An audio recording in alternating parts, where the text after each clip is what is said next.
Hello students. बेटा अब हम फर्स्ट चैप्टर का लास्ट वाला जो पोर्शन बच गया है राज्यों का पुनर्गठन वो पढ़ेंगे।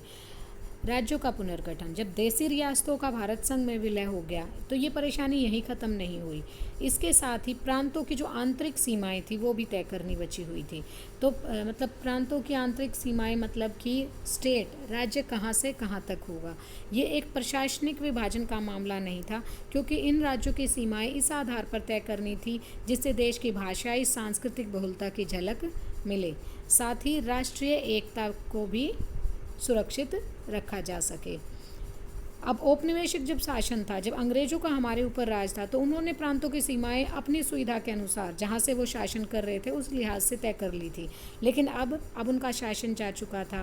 पहले क्या था, ब्रिटिश सरकार जितने क्षेत्र को जीत लेती थी वो सारा ब्रिटिश प्रांत मान लिया जाता था, और जो प्रांतों की सीमाएं इस बात से तय होती थी कि रजवाड़े के अंतर्गत कितना इलाका शामिल है। लेकिन अब ऐसा नहीं होना था। अब हमें जो था राष्ट्र के राज्य की सीमाएं इस तरह तय करनी थी जिससे कि लोगों की एकता अखंडता भी बनी रहे और सांस्कृतिक बहुलता और भाषा की झलक जो है उसमें दिखाई दे। तब 1920 में कांग्रेस का एक अधिवेशन हुआ जो नागपुर में हुआ। उसके बाद से इस सिद्धांत को मान लिया गया कि राज्यों का जो पुनर्गठन होगा वो भाषा के आधार पर होगा, क्योंकि हमने जो अंग्रेज़ों ने जो नियम तय कर रखे थे उसको ख़त्म कर दिया गया था। उसको खारिज करने के बाद भारत सरकार ने राष्ट्रों के पुनर्गठन का आधार बनाया भाषा को। अनेक प्रांत कांग्रेस समितियों के भाषाई इलाके के आधार पर बनाया था, और ये समितियाँ ब्रिटिश इंडिया के प्रशासनिक विभाजन को अपने कामकाज में नहीं बरतती थी। आज़ादी और बंटवारे के साथ बदली स्थितियाँ। देखो, आज़ादी के बाद की जो स्थितियाँ थी वो बदली हुई थी।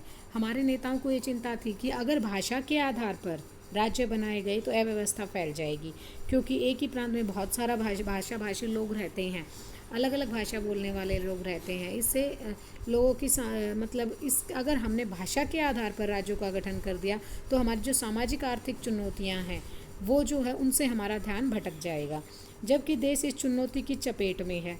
और केंद्रीय नेतृत्व ने इस मामले को थोड़े दिन के लिए स्थगित कर दिया, क्योंकि रजवाड़ों का मसला जो है वो पूरी तरह हल नहीं हो पाया था अभी तक, और बंटवारे के साथ जो त्रासदी हुई उसको भी अभी तक भुलाया नहीं जा सकता था। तो लोग सदमे में थे। और इसके बाद फिर केंद्रीय सरकार के नेतृत्व में फैसला स्थानीय लोगों को चुनौती दी। मतलब क्या हुआ कि जब ये बात सामने आई कि भाषा के आधार पर राज्य बनाए जाएंगे, तो मद्रास में जो तेलुगु भाषी लोग हैं, जो तेलुगु भाषा बोलते थे, उन्होंने आंदोलन छेड़ दिया। वो मद्रास प्रांत से अलग होकर अपना एक अलग राज्य चाहते थे, जो ये आंदोलन चला, जो कि आंध्र प्रदेश नाम से अलग राज्य बनाने के लिए चलाया गया था। ये आंध्र आंदोलन था। इसने मांग रखी कि आंध्र प्रदेश नाम से एक अलग प्रांत बनाया जाए, एक अलग राज्य बनाया जाए जो तेलुगु भाषी लोगों के लिए हो। तेलुगु भाषी क्षेत्र की लगभग सारी राजनीतिक शक्तियाँ मद्रास प्रांत के भाषी पुनर्गठन के पक्ष में थी। केंद्र सरकार अब हाँ और ना की दुविधा में आ फंसी। उनकी मनोदशा में इस आंदोलन ने जोर पकड़ा। कांग्रेस के नेता दिग्गज गांधीवादी पोट्टी श्री रामलू अनिश्चितकालीन हड़ताल पर बैठ गए इस आंदोलन को लेकर, और 56 दिनों तक वो हड़ताल पर बैठे रहे, और 56 दिनों के बाद 56 डेज़ के बाद उनकी मृत्यु हो गई। इससे बड़ी अव्यवस्था फैली। आंध्र प्रदेश में जगह जगह हिंसक घटनाएं घटी, लोग बड़ी संख्या में सड़कों पर आ गए, पुलिस फायरिंग हुई और अनेक लोग घायल हो गए, मारे गए। मद्रास में अनेक विधायकों ने विरोध जताते हुए अपनी सीट से इस्तीफा दे दिया। आखिरकार 1952 के दिसंबर में प्रधानमंत्री ने आंध्र प्रदेश नाम से अलग राज्य बनाने की घोषणा कर दी। अब ये यहाँ एक छोटा 1 नंबर का आपका क्वेश्चन बन रहा है कि भाषा के आधार पर बना पहला राज्य कौन सा था? आंध्र प्रदेश। कब बना? 1952 में। दिसंबर 1952 में अलग राज्य बनाने की घोषणा प्रधानमंत्री ने कर दी थी।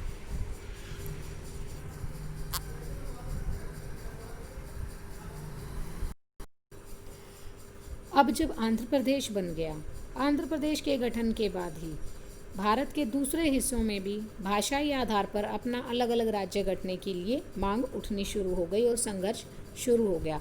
इन संघर्षों से बाध्य होकर केंद्र सरकार ने 1953 में राज्य पुनर्गठन आयोग बनाया। जैसे कि इसके नाम से ही स्पष्ट है, राज्यों का पुनर्गठन, राज्यों का पुनर्गठन आयोग। राज्य को दो उनकी सीमाओं को, इस आयोग का काम क्या था कि ये राज्य की सीमाओं के मामले में गौर करे, और इस आयोग ने अपनी रिपोर्ट दी तो उसमें ये बोला कि राज्यों की सीमाओं का जो गठन होगा वो वहाँ बोली जाने वाली भाषा के आधार पर होगा। इस आयोग की रिपोर्ट के आधार पर 1956 में राज्य पुनर्गठन अधिनियम पास हुआ। कब हुआ? 1956 में राज्य पुनर्गठन अधिनियम पास हुआ। इस अधिनियम के आधार पर 14 राज्य और 6 केंद्र शासित प्रदेश बनाए गए। आज़ादी के बाद के शुरुआती सालों में ये एक बड़ी चिंता थी कि राज्य बनाने की मांग बार बार देश के अलग अलग हिस्सों से उठती आ रही थी। इससे लगा कि देश की एकता पर आंच आएगी, देश की एकता खतरे में जाएगी। तो इन सब आशंकाओं के बाद जब ये बात साफ हो गई कि भाषा ही आधार पर राज्यों का पुनर्गठन होगा, तो इसको एक लोकतांत्रिक कदम के रूप में देखा गया और उसी के आधार पर राज्यों का पुनर्गठन किया गया। भाषावार राज्यों के पुनर्गठन की घटना को आज 50 साल से अधिक का समय हो गया है। हम कह सकते हैं कि भाषाई राज्य और इन राज्यों के गठन के लिए चले आंदोलनों ने लोकतांत्रिक राजनीति और नेतृत्व की प्रकृति को बुनियादी रूप में बदला। राजनीति और सत्ता में भागीदारी का रास्ता जो अब तक सिर्फ अंग्रेजी भाषी लोगों के लिए था, वो अब सबके लिए खुल गया था। ये था बेटा हमारा चैप्टर राष्ट्र निर्माण की चुनौतियाँ। इस चैप्टर को मैंने अलग अलग पार्ट्स में आपको पढ़ाया है। अगर कुछ समझ में नहीं आता तो आप मुझसे पूछेंगे। जो एक एक मार्क्स के क्वेश्चन जो मैंने आपको साथ साथ करवाए हैं, उनको आप नोटबुक में लिखेंगे।